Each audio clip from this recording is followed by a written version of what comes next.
बचपन की वे रातें जब दादी की कहानियों में भूत प्रेत के किस्से हमारी कल्पनाओं को जीवंत कर देते थे, आज भी हमारे मन के किसी कोने में बसे हुए हैं। उन कहानियों का डर अब भी हमारी सांसों में छिपा हुआ है। आज की कहानी एक ऐसी ही कहानी है जो गौतम बुद्ध के जीवन से जुड़ी हुई है, जिसे सुनकर श्मशान के प्रति आपके मन में बसा भय छू मंत्र हो जाएगा। नमस्कार मित्रों, अक्षर अंत चैनल में आपका स्वागत है। आगे बढ़ने से पहले कमेंट बॉक्स में नमो बुद्धाय अवश्य लिखें। यह कहानी है उस व्यक्ति की जो बुद्ध का शिष्य बनने की इच्छा लिए उनके द्वार पर आया। बुद्ध ने कुछ लोगों को तो बिना किसी परीक्षा के ही अपने आश्रम में स्थान दे दिया, परंतु कुछ को उन्होंने एक विशेष परीक्षा के लिए चुना।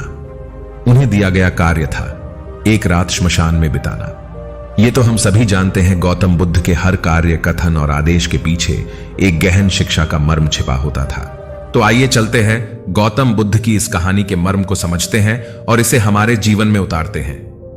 एक दिन एक साधक बुद्ध के पास आया और बोला, हे गुरुवर, मैं आपके चरणों में अपना जीवन समर्पित करना चाहता हूं। बुद्ध ने उसे देखा और कहा, यदि तुम सच में मेरे शिष्य बनना चाहते हो तो तुम्हें एक दिन और एक रात श्मशान में व्यतीत करनी होगी।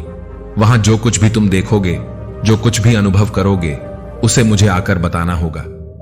यह सुनकर वह साधक थोड़ा सहम गया।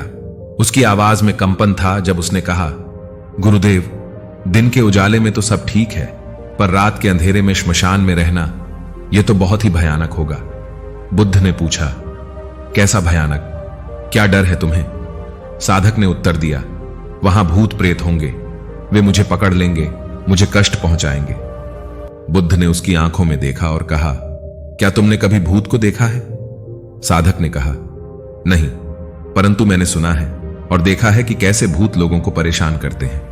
बुद्ध ने मुस्कुराते हुए कहा, तो अब तुम्हारे पास यह जानने का सुनहरा अवसर है कि भूत वास्तव में होते भी हैं या नहीं। तुम एक रात श्मशान में बिताओ और अगर तुम्हें लगे कि वहां भूत हैं तो उन्हें देखो, उनसे मिलो, और अगर तुम्हें कुछ नहीं मिलता तो तुम्हें यह समझ में आ जाएगा कि भूत प्रेत केवल कहानियों में होते हैं।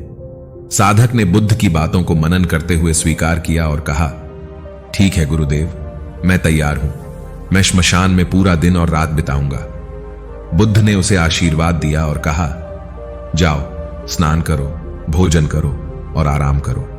फिर तुम्हारी परीक्षा की घड़ी आएगी। जब भोर की पहली रोशनी आकाश को चूमे, तुम श्मशान की ओर प्रस्थान करो। शिष्य ने गुरु के वचनों को सिर माथे पर रखा और अगली सुबह श्मशान की ओर चल पड़ा। बुद्ध ने अपने अन्य 4 शिष्यों से कहा कि वे उस शिष्य का अनुसरण करें और उस पर नजर रखें, परंतु ऐसा करते समय उन्हें यह भान न होने दें कि वे उसकी निगरानी कर रहे हैं। उस साधक ने अपने भीतर के डर का सामना किया और अपनी आत्मा की गहराइयों में झांकने का साहस जुटाया। उसकी यह यात्रा न केवल श्मशान की ओर थी, बल्कि आत्मज्ञान की ओर। जैसे ही शिष्य श्मशान पहुंचा, उसके मन में अनेकों भावनाएं उमड़ रही थीं। डर और उत्सुकता का मिश्रण उसके चेहरे पर स्पष्ट था। उसने वहां के वातावरण को महसूस किया। वहां की शांति और एकांत ने उसे गहराई से प्रभावित किया। दिन भर वह वहां घूमता रहा, परंतु उसे कोई असाधारण अनुभव नहीं हुआ। लेकिन जैसे जैसे संध्या ढलने लगी और अंधेरा घिरने लगा, उसके मन में एक अजीब सी बेचैनी जाग उठी। रात भर वह श्मशान में रहा और जब सुबह हुई, वह बुद्ध के पास लौट आया। बुद्ध ने उससे पूछा कि उसका अनुभव कैसा रहा। शिष्य ने बताया कि जब वह श्मशान पहुंचा तो उसने देखा कि एक शवयात्रा वहां आ रही है।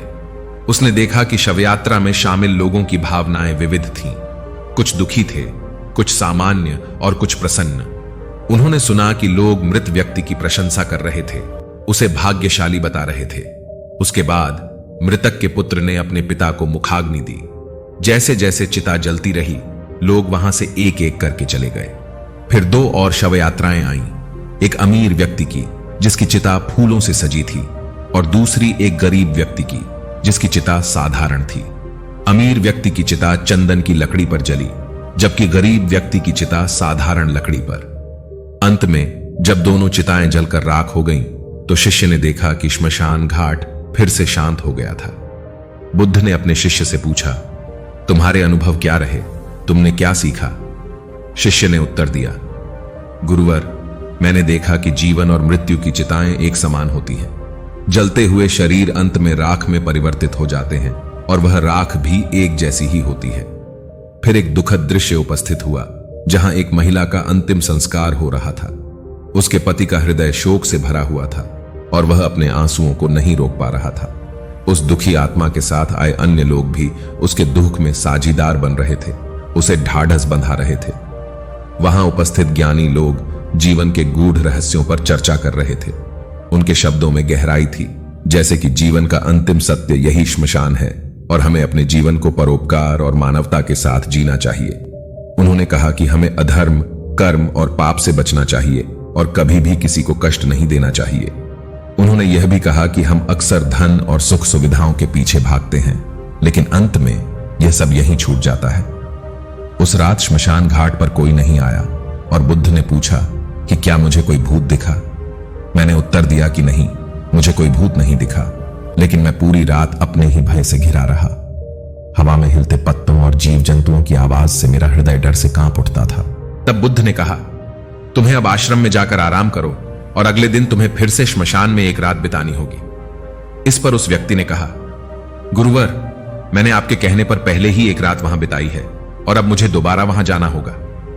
लेकिन बुद्ध ने कहा, अभी भी एक विशेष वस्तु है जो तुम्हें वहां खोजनी, और जब तक तुम उसे नहीं पाते तुम मेरे शिष्य नहीं बन सकते।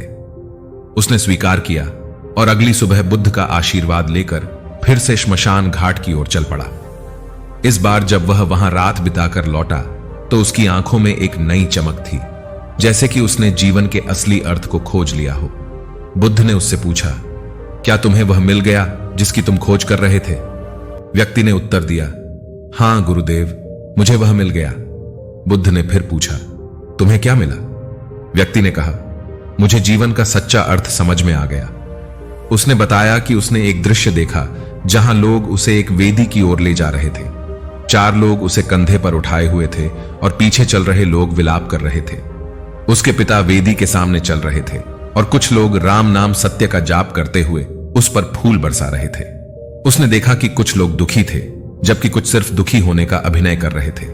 कुछ लोग उसके पिता को सांत्वना दे रहे थे। फिर उसने देखा कि उसके शरीर को जमीन पर लिटाया गया और चिता पर रखा गया। वह वेदी पर लेटा हुआ यह सब देख रहा था और उठना चाहता था, लेकिन उठ नहीं सका। वह सांस लेना चाहता था, लेकिन सांस नहीं ले पा रहा था। वह अपने पिता को गले लगाना चाहता था, लेकिन उठ नहीं सका। वह अपने भाई को गले लगाकर बताना चाहता था कि अब परिवार की जिम्मेदारी उसकी है। थोड़ी देर बाद उसका चेहरा ढक दिया गया और उसके शरीर पर लकड़ियां रख दी गईं। उसे कुछ नहीं दिख रहा था और फिर उसे गर्मी महसूस होने लगी। उसे लगा जैसे वह जल रहा हो। धीरे धीरे लकड़ियों के साथ साथ उसका पूरा शरीर जलने लगा। उसका दम घुट रहा था और वह उठना चाहता था। आखिरकार आग ने उस पर कब्जा कर लिया और धीरे धीरे वह आग में खो गया। वह पूरी रात जलता रहा। उसने देखा कि वह राख में बदल गया था। उसे न तो डर लगा और न ही चिंता हुई। जब उसने अपनी आंखें खोली तो एक तेज रोशनी उसकी आंखों पर पड़ी। उसने देखा कि वह खुद ही था। उसे अपने शरीर के साथ साथ बहुत खुशी महसूस हुई। उसके बाद उसके मन में बहुत सारे भ्रम हुए और वह बुद्ध के पास आया। बुद्ध मुस्कुराए और कहा, अब तुम आश्रम में प्रवेश कर सकते हो, क्योंकि तुम्हें ज्ञान का बीज मिल गया है जिसमें तुम अपने शरीर को भूलकर स्वयं को जानना चाहते हो। बुद्ध ने उसे श्मशान में भेजा था, जहां उसे पता चला कि शरीर नश्वर है और आंखों से देखी गई हर चीज नश्वर है। बुद्ध ने कहा, यह बात श्मशान घाट पर आने वाला हर व्यक्ति समझता है, लेकिन श्मशान घाट से लौटते ही वह सब कुछ भूल जाता है और फिर से वही गलत काम करने लगता है, जैसे झूठ बोलना, लूटपाट करना, भ्रष्टाचार, अधर्म, लोभ, लालच, बुराई, क्रोध, वचन, अहंकार आदि। वे भावनाओं में बहकर हर तरह के बुरे काम करते हैं, लेकिन अब वह ज्ञान का बीज आपके अंदर बस गया है। हम जीवन को तब तक नहीं समझ सकते जब तक हम मृत्यु को करीब से न देख लें और समझ न लें। अच्छे स्वास्थ्य का मूल्य केवल वे ही समझ सकते हैं जो बहुत बीमार हैं या जो लंबे समय से गंभीर बीमारियों से पीड़ित हैं।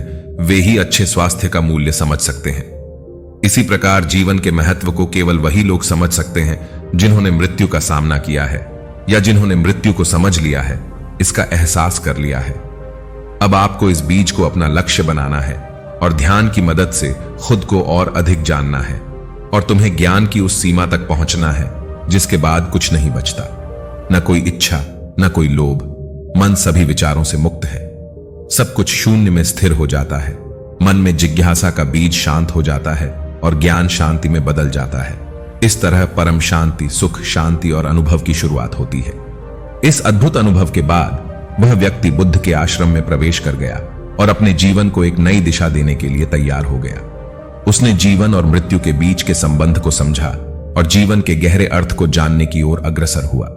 दोस्तों, इस कहानी से हमें एक महत्वपूर्ण सीख मिलती है कि जीवन का असली मूल्य तब समझ में आता है जब हम मृत्यु के करीब पहुंचते हैं। इसलिए हमें हर पल को महत्वपूर्ण मानते हुए जीना चाहिए और अपने जीवन को सार्थक बनाने की दिशा में काम करना चाहिए। अगर आपको यह कहानी पसंद आई हो और आप इससे कुछ सीख पाए हो तो कृपया अपने विचार हमसे साझा करें।